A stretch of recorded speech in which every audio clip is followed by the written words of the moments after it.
há 2 semanas atrás. Talvez você lembre que na semana passada tivemos uma semana de revisão, mas que na semana anterior a gente falou sobre energia.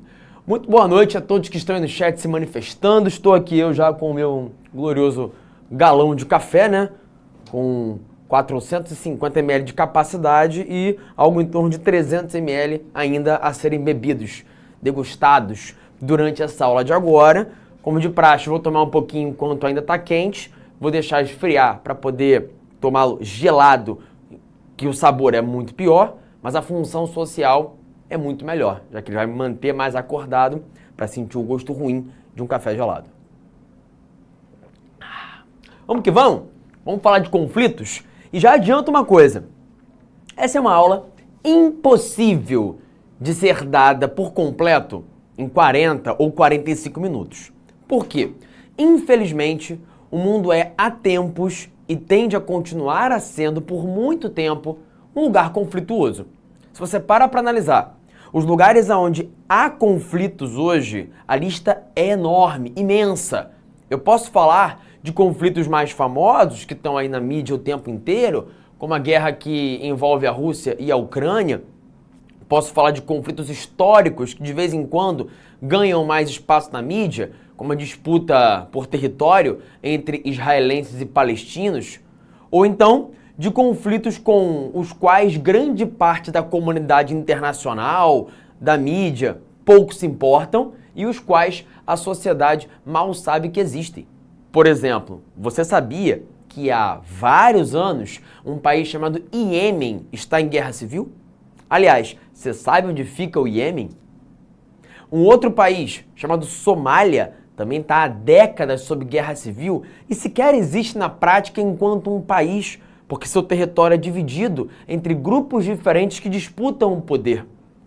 Eu posso falar ainda de conflitos envolvendo a República Democrática do Congo ou o Saara Ocidental, que muitos sequer sabem que é um território que busca a independência e que é reconhecido por algumas nações como um Estado independente. Portanto, conflitos há muitos que ainda existem, que ainda ocorrem na atualidade e outros tantos que aconteceram num passado não tão distante e que, por isso, também podem ser objeto de questões no Enem e em outros vestibulares. Geralmente, as questões não pedem que você saiba detalhes minuciosos de cada um dos conflitos. Na maior parte das vezes, o que te exigem é que você conheça a lógica geral que envolve os conflitos. Como que isso tem a ver com a disputa por territórios? De que modo isso faz com que haja a disputa entre grupos étnicos diferentes? Ou quando há uma questão religiosa naquele movimento territorial. Portanto, eu vou começar falando sobre alguns conceitos gerais. E depois vou apontar para vocês alguns exemplos de conflitos que existem mundo afora, incluindo lugares que você talvez nunca tenha ouvido falar. Tô vendo alguém falando no chat aí, caramba, nunca ouvi falar desse lugar. E da gloriosa região de Nagorno-Karabakh. Você já tinha ouvido falar? Pois é, a porrada canta lá há bastante tempo. E o Daguestão? Ou ainda a disputa que existe entre a Ossétia do Norte e a Ossétia do Sul? Ou quem sabe, os conflitos na Abcásia ou em Mianmar? Pois é, tem muito mais lugares em conflito no mundo de hoje, para além do que acontece na Ucrânia, envolvendo a Rússia e uma série de países ocidentais. Ainda que muitos desses lugares você sequer escute falar ou ler na mídia ocidental. Tá bom? Vamos lá? Vou começar com uma questão. A existência de país supõe um território, mas a existência de uma nação nem sempre é acompanhada da posse de um território e nem sempre supõe a existência de um Estado. Pode-se falar, portanto, de territorialidade sem Estado, com E maiúsculo, mas é praticamente impossível nos referirmos a um Estado sem território. Algumas das palavras que você está vendo aqui, a gente já definiu em outras aulas de geografia. A gente já falou sobre território, já falamos sobre territorialidade, e é muito provável que em sociologia você tenha ouvido falar com o nosso querido Leandro Vieira sobre o que é um Estado com E maiúsculo, sobre o que é uma nação. E todos esses são conceitos muito importantes para compreender as disputas e os conflitos que existem no mundo de hoje, bem como os que já aconteceram anos atrás e hoje não ocorrem mais. Por quê? Território é o nome que a gente dá para uma área onde alguém exerça poder, onde um grupo, onde um Estado, onde um governo exija o controle, exerça o controle, exerça a sua soberania. O território brasileiro está sob soberania do Estado brasileiro. O Brasil é um país cujo território não pode ser adentrado por ninguém sem a autorização brasileira. Quando você entra em algum país, é preciso que o governo daquele país te autorize. E geralmente quem faz esse controle é a Polícia Federal. Se você pega um avião para ingressar em um outro país, você, antes de entrar no território dele, passa por uma fiscalização onde, em geral, você tem que mostrar o passaporte, explicar os motivos pelos quais você está entrando naquele lugar. Se eu saio do Brasil para entrar na Argentina, eu tenho que mostrar documento. Se os argentinos fazem um movimento contrário, eles têm que mostrar um documento também. Portanto, um território é um espaço sobre o qual alguém exerce controle, poder, soberania. Normalmente, o principal exemplo que a gente está habituado a ver falando sobre território é o do território dos países, o território nacional. E na maior parte das vezes, a palavra Estado aparece associada a uma outra palavra, a palavra nação. Entendamos cada uma delas. O Brasil é um Estado, com E maiúsculo. É um país que tem sua autonomia, que tem a sua soberania, um governo próprio, leis próprias. Se um estrangeiro vem aqui no Brasil e comete algo que a legislação brasileira considera crime, ele será julgado pelo crime que cometeu. Não importa que ele seja um estrangeiro. Ele cometeu aquela ação no território brasileiro. Ele está sob a jurisdição das leis do Brasil. Porque esse Estado com E maiúsculo em que nós estamos tem as suas próprias leis. E aí o cara pode alegar, mas no meu país isso não é crime. E ele vai ouvir, o problema é seu. Você está sob a jurisdição das leis do Brasil, você está no Estado brasileiro. Aqui, o que vale são as nossas regras, não as suas. Portanto, entendam Estado com E maiúsculo como um sinônimo de país. E normalmente, a gente, como eu disse, usa a expressão Estado-nação, com um hífenzinho no meio, para poder falar de um país, como um sinônimo de um país. Por quê? Você sabe o que é nação? Meu diretor, o Vasco, não é muito bom falar de Vasco não, né? Nem de Flamengo também, né? Aliás, o único carioca que pode tirar onda hoje em dia é o botafoguense. Mas os vascaínos se consideram integrantes de uma nação? Há essa expressão entre os vascaínos ou não? Existe, né? Porque entre os rubro-negros tem. O pessoal fala nação rubro-negra, são 40 milhões de rubro-negros. E por quê? Porque os flamenguistas entendem que eles têm uma história comum.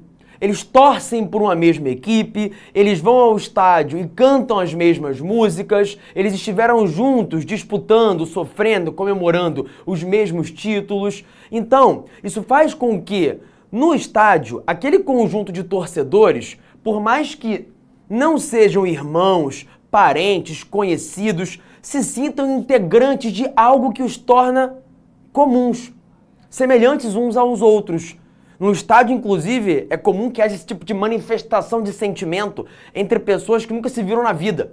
Sai um gol e você ali abraça a pessoa que você nunca viu, comemora, grita junto com ele. Por quê? Você não o conhece, mas ele é seu irmão de sentimento.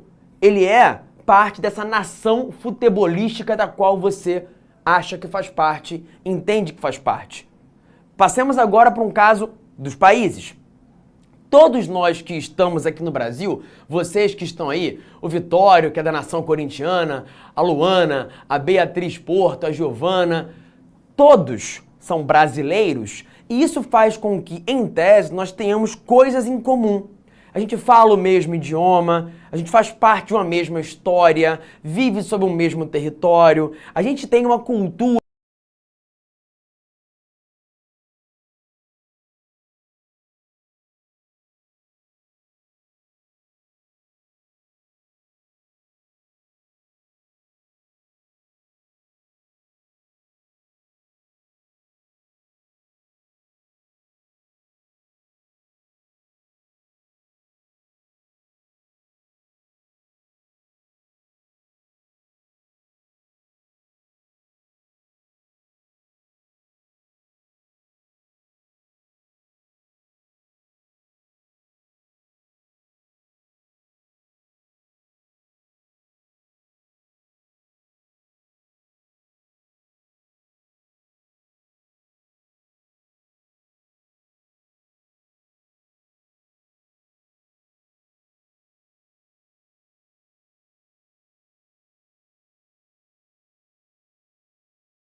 que relativamente é semelhante, claro. O Brasil é enorme, então há muitas diferenças regionais. Mas existem elementos em comum que fazem com que o brasileiro se sinta próximo a outros brasileiros. Ou seja, o Estado Brasil, o país Brasil, tem uma nação, a nação brasileira. Assim como o país Argentina tem uma nação, a nação argentina. Assim como na Alemanha há uma nação alemã, e assim por diante. Por isso, repito, é que geralmente a gente usa a expressão Estado-nação como um sinônimo de país. Todo mundo compreendeu isso? Se sim, me digam aí no chat, por favor. Porque a partir dessa análise e desses conceitos que a gente debateu, dá para encontrar a resposta. Das palavras dos autores, Milton Santos, nosso grande geógrafo, e Maria Laura Silveira, uma grande intelectual também, é correto deduzir o quê? Que território é imprescindível à existência de um Estado? Que nação, Estado e território são categorias mutuamente excludentes? Que não há nação sem Estado? Ou que as fronteiras delimitam territórios, mas não os Estados? Beleza, todo mundo compreendeu. E a Nicole, acho que foi a primeira a responder, a dizer qual é o gabarito. A Luana está dizendo também. E as duas disseram que a resposta é letra A. Todos concordam? Essa é de fato a nossa resposta. Território é imprescindível à existência de um Estado. Por quê? Porque não dá para ter um país sem um território sobre o qual o governo daquele país tem a soberania. Porém, existem vários países em que há mais de uma nação. E aí esses povos diferentes que não se entendem como semelhantes, muito possivelmente vão disputar entre si o controle daquele território. Quer um exemplo? O povo judeu e o povo palestino, que disputam o mesmo espaço. Eles são representantes de grupos étnicos diferentes, com uma história própria, com religiões diferentes. O palestino olha para o judeu e fala, eu não sou igual a você. E o contrário também acontece. Então eles vivem dentro de um mesmo território e disputam esse território. Acontece isso em outros casos também. O caso da Espanha, que é um país onde há múltiplas nações, como vou te mostrar daqui a pouquinho. E aí já fica essa primeira informação importante. Muitas vezes, as disputas territoriais, as guerras, os conflitos que existem no mundo envolvem a disputa de povos diferentes, de nações diferentes, por um mesmo território. Entendendo que nação é um agrupamento social unido por um passado histórico comum, por uma identidade cultural comum, por uma consciência coletiva, em que as pessoas compartilham crenças, costumes, valores, língua, tradições ou religião, um projeto de futuro histórico comum. Compreendendo que nação é isso, quando há várias nações num mesmo território, muitas vezes a coexistência entre elas não é pacífica. E aí isso leva a uma guerra, que pode ser uma guerra civil, que pode culminar na fragmentação do país em vários países. Eu vou te dar vários exemplos de onde isso aconteceu e onde isso ainda acontece. Onde essa disputa por território envolve essas múltiplas nações. Há também o caso de nações que não possuem um território para chamar de seu. Dá para citar o caso dos palestinos nesse exemplo, porque os palestinos vivem em um país, a maioria deles, chamado Israel, sobre o qual eles, os palestinos, não têm nenhum controle, porque quem manda naquele país são os judeus. Então os palestinos não têm um país para chamar de seu. Assim como os curdos. Alguém falou aí no chat do Kurdistão. Não sei quem foi que falou, mas eu vi que alguém comentou. O Kurdistão não existe. É um local projetado pelo povo curdo para que seja o seu país. O povo curdo é uma nação que não tem um país para chamar de seu, que não tem um território para controlar, que vive como minoria no território de outros povos, que vive como minoria num território que não está sob seu controle.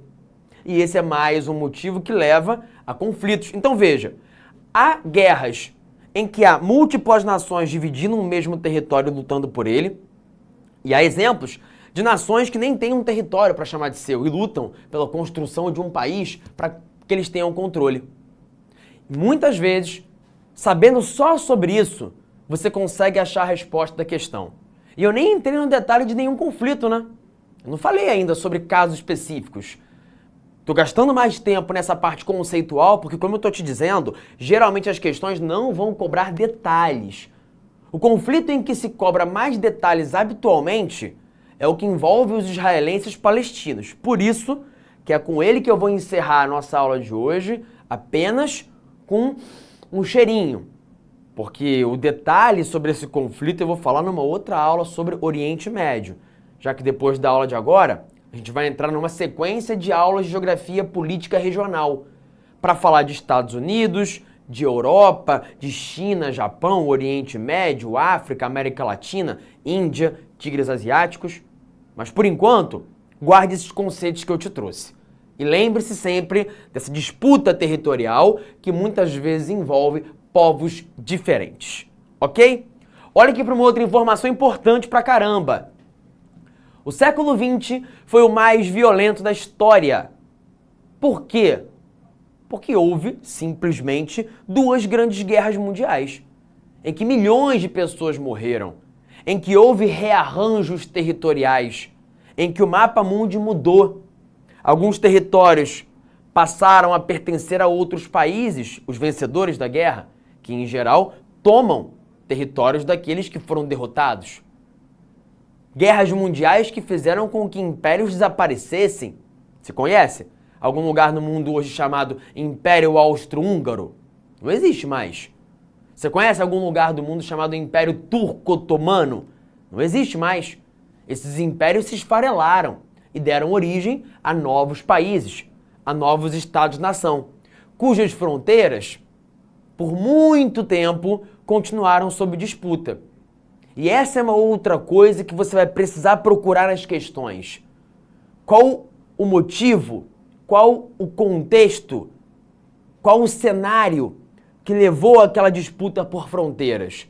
Pode ter sido uma grande guerra, cujo término se encerrou com um reordenamento fronteiriço que não foi muito bem aceito pelos povos que estavam ali.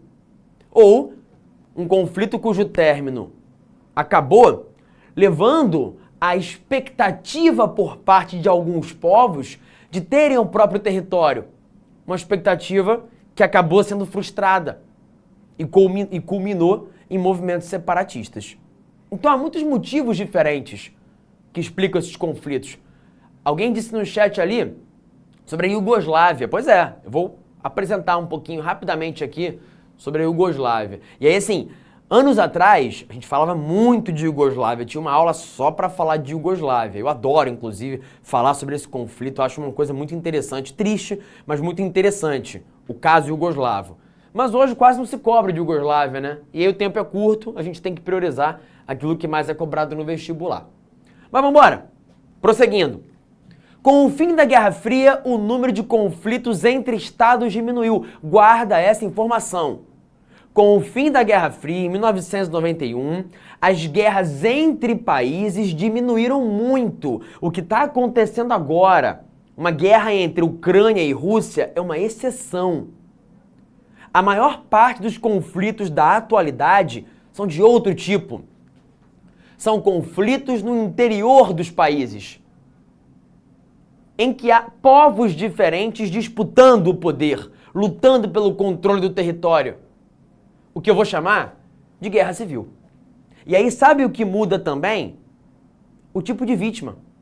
Porque quando as guerras são entre países, como foram a Primeira e a Segunda Guerra Mundial e outras tantas, morre muita gente, morrem todos os tipos de pessoas, mas quem mais morre são os soldados em frente de batalha. E não, é claro que não.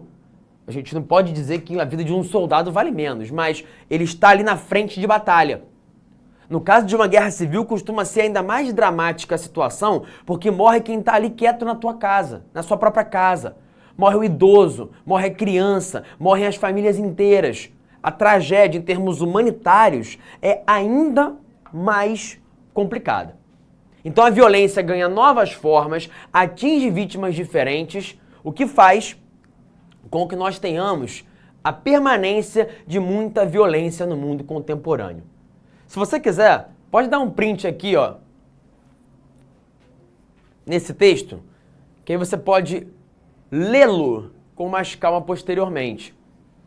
Nele, eu coloquei algumas informações sobre como é que o território nacional está submetido à soberania do Estado, como é que isso implica na existência de fronteiras e como é que os estados nacionais nem sempre refletem a identidade de um único povo. Nem sempre o Estado e a nação coincidem territorial e geograficamente. Por isso, quando há estados, países com múltiplas nações, com múltiplos grupos nacionais, é muito provável que acabe acontecendo em algum momento uma disputa entre eles, uma guerra civil. Assim como há problemas quando há nações dispersas pelo mundo, como foi o caso dos judeus por grande parte da história, é o caso dos curdos na atualidade. Então, o conflito entre grupos nacionais ou entre um grupo nacional e o Estado é o que acabam levando a maior parte das guerras no mundo contemporâneo. E aqui eu tenho uma lista com alguns dos principais focos de tensão. Alguns já estão mais atenuados nos dias de hoje, 2023, outros ainda seguem efervescentes. Na Europa Ocidental, vale a pena destacar 3 casos. 2 envolvendo a Espanha e 1 envolvendo a Irlanda e a Irlanda do Norte. No leste europeu, a gente tem um caso mais antigo, que é o dos Balcãs, e casos mais recentes, como o do Cáucaso e da Ucrânia, situados na região da antiga União Soviética. Na África, muitos são os conflitos, predominantemente na África subsaariana, ainda que hoje a gente tenha menos guerras civis do que tivemos ali entre os anos 80 e 90. E também no norte da África, foi onde a gente teve mais recentemente um grande movimento que levou a conflitos civis, chamado de Primavera Árabe. Na Ásia, alguns casos que merecem atenção especial envolvem a Caxemira, uma área em disputa entre Índia, Paquistão e que tem até um pedacinho na China, Mianmar, onde houve recentemente um golpe de Estado, e a China e o seu interesse em controlar o Mar do Sul, que também é do interesse de países vizinhos. E no Oriente Médio, para o qual teremos uma aula própria, uma aula específica, o que não faltam são exemplos de conflitos, incluindo o caso iraniano, o caso do Iraque, a questão dos curdos, o Afeganistão, a Síria, o Iêmen e, é claro, a questão palestina e árabe-israelense. Por isso é que eu disse que a aula de hoje, para que nós pudéssemos falar com detalhe de tudo, precisaria de muito mais do que 40 ou 45 minutos. Talvez em mais ou menos umas 12 horas a gente conseguisse falar com o mínimo de detalhamento necessário sobre todos esses conflitos aqui. Infelizmente, não temos esse tempo. Mas falemos então agora um pouco de cada um desses casos, já que eu já dei as explicações gerais e vocês vão conseguir encaixar essas explicações gerais nos vários casos que eu vou apresentar. Pergunta: algum de vocês já ouviu falar sobre um conflito separatista envolvendo a Bélgica? Imagino que muitos não. A Bélgica, na Europa Ocidental, é um país que, como outros vários da Europa Ocidental, é marcado pela existência de tensões territoriais que geram movimentos separatistas. Grosso modo, o que acontece lá é o seguinte: o país é dividido em áreas, onde há um predomínio do idioma alemão, francês, do Flamengo, não o Flamengo, o time, mas sim o idioma Flamengo. E além da diferença de idioma, há uma diferença socioeconômica. Resumidamente, a Valônia, mais ao sul da Bélgica, é menos rica do que a parte mais ao norte, a região de Flandres. E aí isso faz com que essa região e as pessoas dessa região olhem para o sul e os vejam como pobres, miseráveis, que atrapalham o desenvolvimento do nosso território.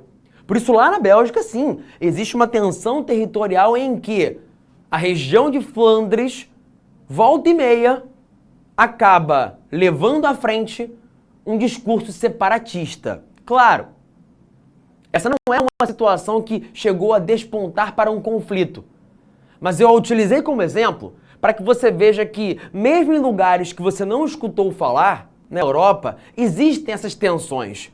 Quer um outro caso? Pouco falado? O da Itália. Na Itália, quem mora mais ao norte, em Milão, em Veneza, olha para quem vive no sul, ali em Nápoles, até em Roma, e olha assim, ó, pobres, agricultores, camponeses, caipiras, esse povo é atrasado. Esse povo atrapalha o desenvolvimento do nosso país. Seria muito melhor se nós nos separássemos deles. A gente nem se entende como italiano. Eu sou veneziano. Eu sou milanês. Eu não sou italiano. Eu tô aqui dentro desse agrupamento territorial, mas não me identifico como tal. Então a Itália é um outro exemplo de um país onde há essas tensões territoriais entre as diferentes regiões do país. Mas nem a Bélgica e nem a Itália possuem um caso tão emblemático quanto o da Espanha. A Espanha é um país multinacional. É um estado com múltiplas nações, dentre as quais algumas têm um ranço muito forte de fazerem parte da Espanha. Por quê? Isso você aprende nas aulas de história, em que você ouve falar sobre os movimentos de unificação na Europa, a construção dos estados nacionais, em que houve lá a construção da Itália, a unificação alemã. Na Espanha não foi diferente. Houve uma parte do que hoje eu chamo de Espanha, que com mais poder, mais dinheiro, mais exércitos, foi ocupando o entorno até que passou a ter um território que é o que hoje a gente tem e chama de Espanha. Só que essa integração de vários territórios para a formação de um país, no caso a Espanha, não eliminou as divergências regionais entre cada pedaço desse novo país recém-criado. Portanto, Por mais que esse local aqui da Espanha falasse um idioma chamado castelhano, que a gente chama de espanhol, outras partes da Espanha nunca tiveram o castelhano como idioma principal. Na Catalunha, o idioma segue até hoje sendo predominantemente o catalão. Se você fala espanhol fluente e você vai a Madrid, você entende tudo que eles falam. Agora, se você vai a Catalunha, a Barcelona, e escuta os catalães falando entre eles, você não vai entender. Não tudo. A menos que você entenda catalão, que é um outro idioma latino, diferente do espanhol. Se você entende espanhol perfeitamente, vai à Espanha, visita Madrid e dá um pulinho aqui, nessa região espanhola chamada País Basco, você não vai entender nada do que eles falam entre eles. Absolutamente nada. Porque o idioma usado aqui predominantemente é o basco, que não é uma língua latina. Faz um teste aí, bota no Google Tradutor qualquer frase e manda traduzir para basco. E escuta o som. Tu não vai entender nada. Aliás, o basco é um idioma que, até onde eu sei, pouco se conhece sobre a origem linguística. Não se sabe qual o tronco linguístico deu origem a ele. Ele é muito diferente mesmo do espanhol, do italiano, do francês, dos idiomas que a gente chama de idiomas latinos. Ele não é um idioma latino. Então isso é só um exemplo de como é que a Espanha, um estado, não tem uma única nação. Pelo contrário, tem múltiplas. E o problema principal é que, ao longo da primeira metade do século XX, a Espanha foi controlada por uma ditadura franquista que tentou eliminar essas diferenças regionais. Durante o governo Franco, ele disse o seguinte, olha só, isso aqui tudo é Espanha, quem manda é Madrid. Então acabou essa palhaçada de ensinar catalão nas escolas, acabou essa palhaçada de ensinar basco. Se isso aqui é Espanha, todo mundo vai falar espanhol. Toda repartição pública só vai permitir o uso de espanhol. Hospital, escola, só se fala espanhol. Acabou. Tem placa em catalão na rua? Arranca. Vai botar placa só em espanhol. Tem livro em catalão na escola? Queima. Vai colocar livro só em espanhol. E aí? Como é que você acha que o povo da Catalunha reagiu a isso? Gostou? É óbvio que não. Como é que você acha que o povo do País Basco, essa região espanhola, reagiu a isso? Gostou? Claro que não. Então, ao longo do século XX, se fomentou um ódio ainda maior por parte de alguns grupos regionais em relação à Espanha.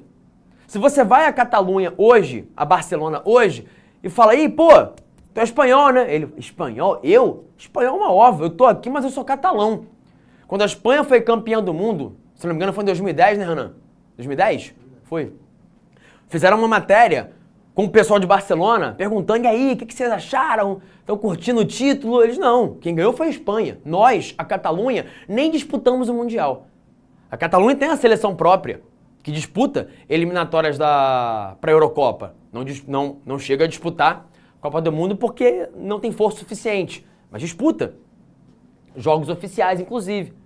Assim como o País Basco e outros territórios da Espanha.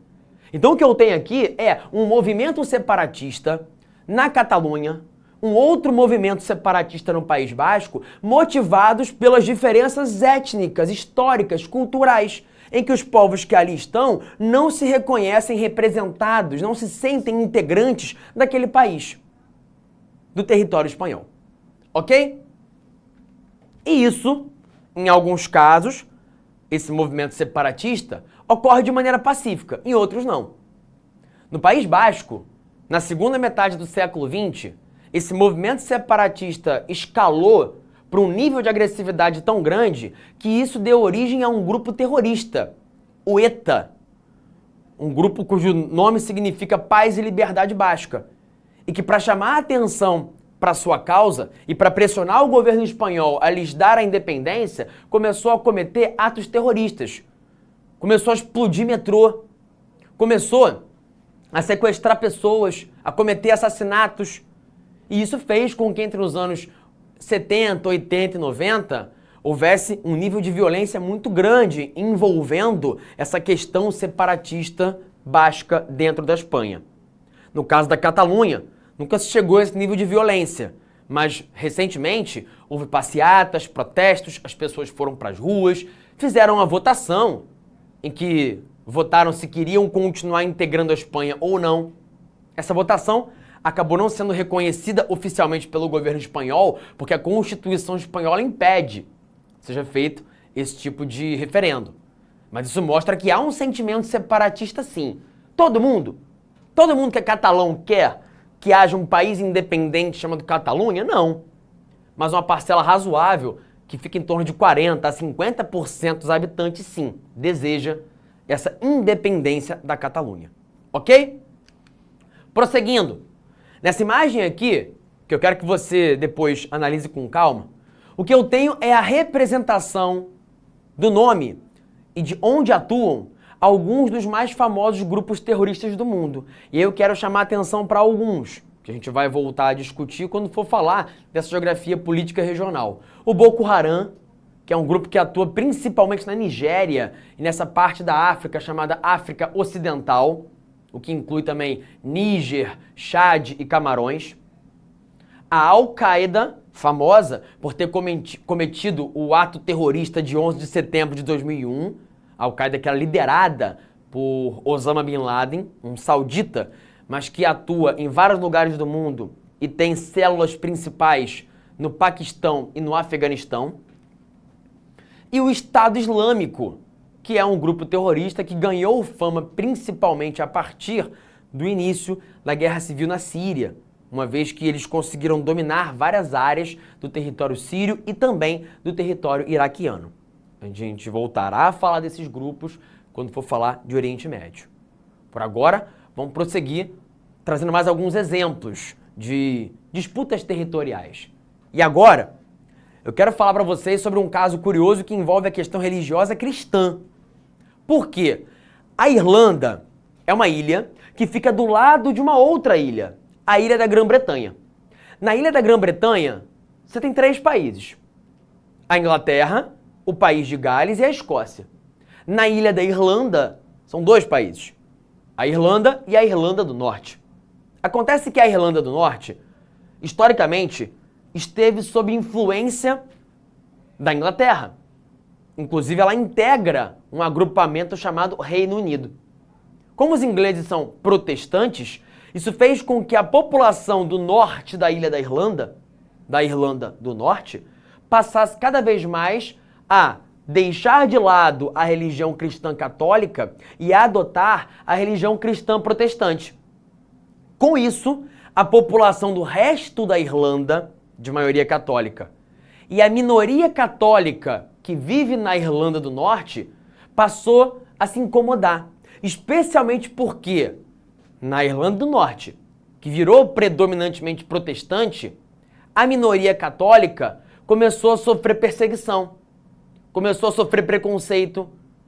As pessoas católicas, quando se matriculavam nas escolas, sofriam bullying, tinham a matrícula negada, eram perseguidas nas ruas. E aí isso fez com que essa minoria católica se rebelasse e passasse a lutar politicamente para que a Irlanda do Norte, protestante, fosse reunificada à Irlanda e a ilha da Irlanda voltasse a ter um só país.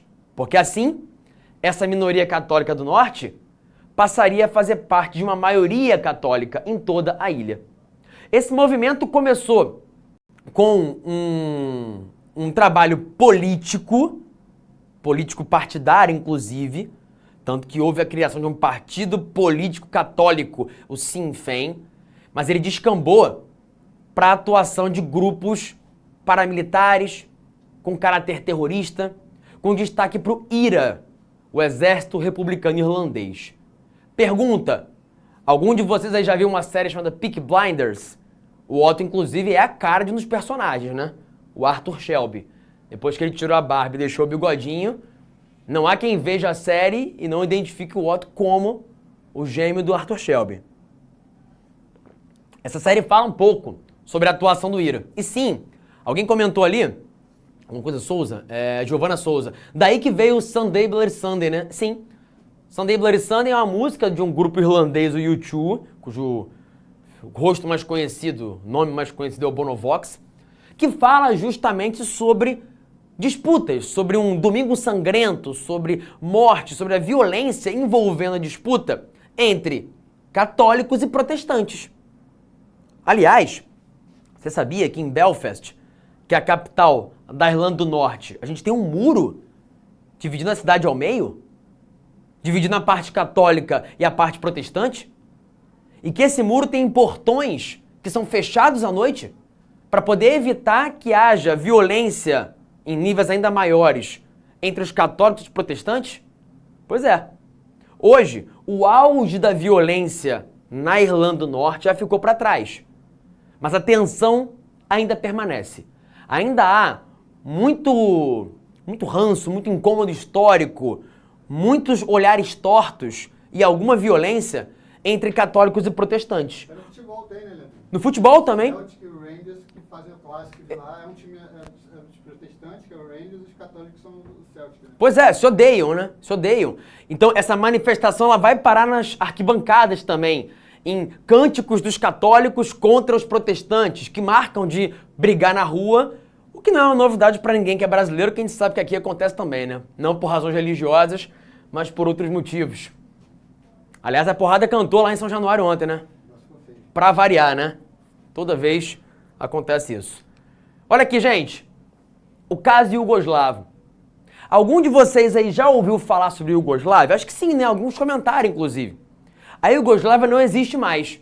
Houve um jogador da Iugoslávia que fez muito sucesso aqui no Brasil, jogou no Vasco da Gama, jogou no Flamengo, jogou no Fluminense, jogou no Goiás, jogou no Atlético Mineiro, jogou no Santos, jogou no Vitória. Petkovic. Dejan Petkovic, craque, muito bom de bola. Também jogou no Real Madrid. Veio pra cá, uma história curiosíssima, né? Deve saber, né, Renan? Disseram pra ele que ele ia vir pro Brasil jogar no Campeão. Não, é o Campeão. Era o Vitória. Só que ninguém falou pra ele que era o campeão estadual da Bahia. Ele achou que era o campeão brasileiro, né? Não, beleza, fui enganado, mas vida que segue. E o Petkovic, quando chegou ao Brasil, era iugoslavo. Quando se aposentou, era sérvio. Por quê? Porque o país dele deixou de existir. A Iugoslávia se fragmentou em vários pedaços ao longo da década de 90. Por quê? A Iugoslávia era um país socialista não alinhado à União Soviética, mas que começou a se fragmentar junto com o enfraquecimento do bloco socialista. Você sabe que a década de 80 foi marcada por uma grave crise no bloco socialista. E isso influenciou a Iugoslávia também. Um país que por décadas foi liderado por um cara chamado Joseph Tito. Joseph Broz Tito era um marechal que era muito popular entre os diferentes grupos iugoslavos. Porque para você entender, a Iugoslávia é um país onde viviam vários povos. O povo esloveno, o croata, o bósnio, o sérvio, o montenegrino e os albaneses. Vários povos diferentes que praticam religiões diferentes. Alguns são cristãos ortodoxos, outros são cristãos católicos, como os croatas. Alguns são muçulmanos, como os bósnios. Alguns falam árabe, alguns falam servo-croata. E eles escrevem até em alfabetos diferentes. Alguns usam o greco-romano, outros usam o cirílico, ou seja, é um mosaico. A Iugoslávia é um mosaico de povos, etnias, religiões, e esse mosaico foi mantido unido porque havia um líder popular muito carismático, o Joseph Tito, que conseguia agradar a todos de um modo geral. Além do que, entre os anos 50, 60 e 70, a situação socioeconômica da Iugoslávia socialista era muito boa. O Pet, inclusive, deu declarações falando que a infância dele era muito boa, que havia uma condição de vida muito legal, que não faltava nada, que havia muito patrocínio ao esporte coletivo. Inclusive, isso era uma razão para explicar o porquê a Iugoslávia tinha tanto sucesso em vários esportes diferentes, no vôlei, no basquete, no futebol. Só que o Tito morreu em 1980 e aquela figura que unia o país deixou de existir. E esse foi o momento em que também começou uma crise econômica na Iugoslávia, junto com a crise do antigo bloco socialista. Resultado, aos poucos, os eslovenos foram ficando putos porque o governo iugoslavo, controlado por sérvios, não mandava dinheiro suficiente para eles, cobrava imposto e não voltava o retorno. Os croatas foram se sentindo preteridos também, os bósnios, idem, os albaneses também. Ou seja, esses vários povos até então unidos por uma situação econômica favorável e por uma liderança carismática, começaram cada vez mais a se incomodar e a querer a independência. Em 1991, quando acabou a União Soviética e o mundo socialista ruiu, os eslovenos falaram, tá na hora de a gente conquistar nossa própria independência. Os macedônios e os albaneses fizeram o mesmo. E aí, a Eslovênia e a Macedônia declararam independência. Depois, em 92, foi a vez da Croácia. Só que, enquanto a Eslovênia e a Macedônia conquistaram a independência de maneira mais ou menos pacífica, no caso da Croácia, já teve porrada. Sabe por quê? Quase 98% de quem mora aqui é da mesma etnia, eslovenos. Todo mundo queria a mesma coisa, a independência. Na Macedônia, quase todo mundo é albanês, queriam a mesma coisa, a independência. Na Croácia, não.